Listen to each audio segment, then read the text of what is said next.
Sobat Goes, sebagai pemula tentu kita tidak ingin mengalami pengalaman bersepeda yang tidak menyenangkan. Untuk mengatasi hal tersebut, Sobat Goes perlu menguasai teknik atau skill dasar bersepeda. Di video ini kita akan bahas skill-skill dasar yang wajib dikuasai. Simak videonya sampai habis.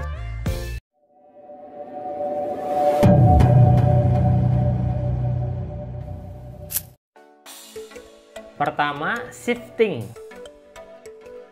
Irama mengayuh pedal atau cadence yang ideal untuk bersepeda normal adalah sekitar 90 putaran per menit atau sekitar 1,5 putaran setiap 1 detik. Untuk mencapai frekuensi putaran pedal yang optimal ini, kita harus rajin untuk mengganti gear atau gigi atau shifter agar sesuai dengan kondisi jalan dan kekuatan kaki. Lihat ke depan dan baca situasi.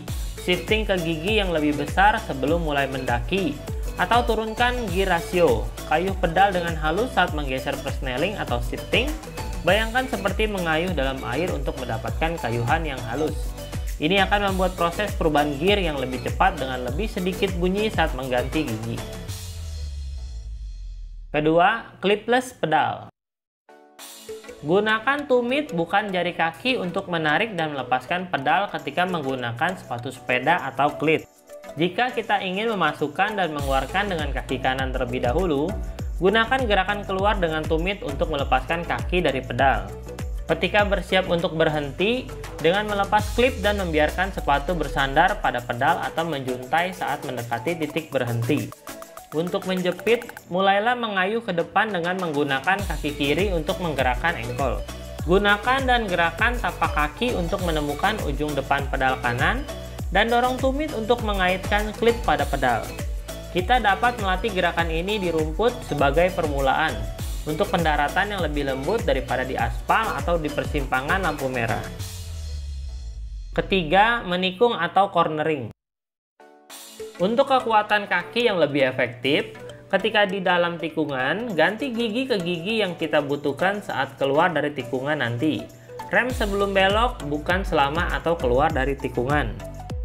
Jika memungkinkan, posisikan sepeda di luar kurva jalan atau menjauh dari trotoar saat masuk tikungan.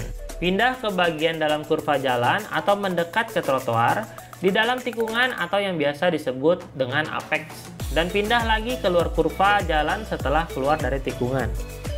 Tips menikung: jika sepeda pada kecepatan yang tinggi pada saat menikung, gunakan berat badan untuk membantu mengendalikan dan mengarahkan sepeda pada saat tikungan. Tumpu berat badan lewat kaki di pedal bagian terluar atau posisi di bawah, dan posisikan pertahankan pedal bagian dalam ke atas. Sesuaikan posisi tumpuan pada saat belok ke kiri atau ke kanan. Jika belok ke kiri, posisikan pedal kiri yang di atas dan pedal kanan sebagai tumpuan berat badan, dan begitu juga sebaliknya. Keempat, tanjakan atau climbing. Ketika mendaki, nikmati pemandangan dan tegakkan kepala. Tersenyum dan duduk manis di atas sadel sepeda. Jangan pegang stang atau handlebar atau tuas rem terlalu kencang. Rileks saja. Berdiri hanya kalau perlu, karena mengayuh sambil berdiri tidak seefisien mengayuh sambil duduk. Putar pedal dan jangan ditumbuk atau dihentak untuk melawan kelelahan dan tetap efisien.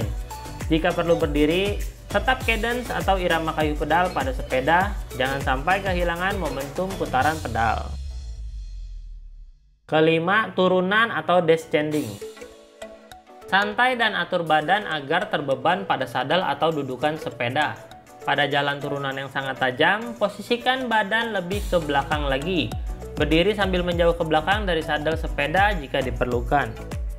Lihatlah ke depan, ke ujung jalan dan berpikir ke depan. Mengantisipasi di mana kita akan berada, bukan di mana kita sedang berada. Untuk kontrol maksimal, jaga tangan tetap berada di stang sepeda untuk mengantisipasi perubahan mendadak.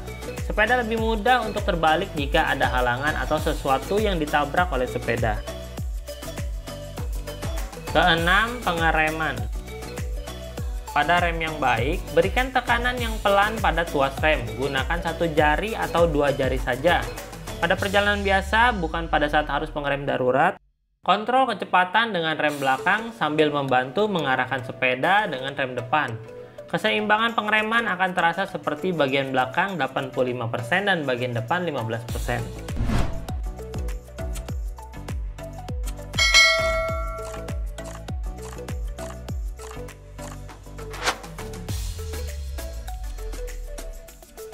Ketujuh, group riding. Idealnya, kita harus menjaga jarak sepeda sekitar 0,3 sampai 0,5 meter di belakang pesepeda di depan untuk keuntungan aerodinamis yang optimal. Lihat, amati, dan perhatikan sepeda dan pengendara di depan, sehingga kita dapat mengantisipasi tindakan atau gerakan mereka. Kita bisa melirik ban sepeda mereka sesekali untuk mengukur jarak. Waspadai rem belakang mereka untuk mengantisipasi ketika mereka melambat. Kecuali pada saat mendaki, bersepeda dengan tangan pada posisi siap di rem sepeda dan jari telunjuk di sekitar bagian depan tuas rem, sehingga kita dapat menjaga kecepatan dengan sigap jika diperlukan.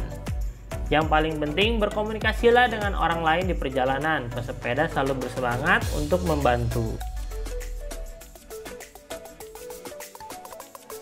Kedelapan, melawan angin. Untuk meminimalkan dorongan angin, pindahlah ke gigi yang lebih kecil. Jangan mengarahkan sepeda menuju angin dengan tubuh tegak. Konsentrasi untuk menggunakan tubuh sebagai penyeimbang di atas sepeda.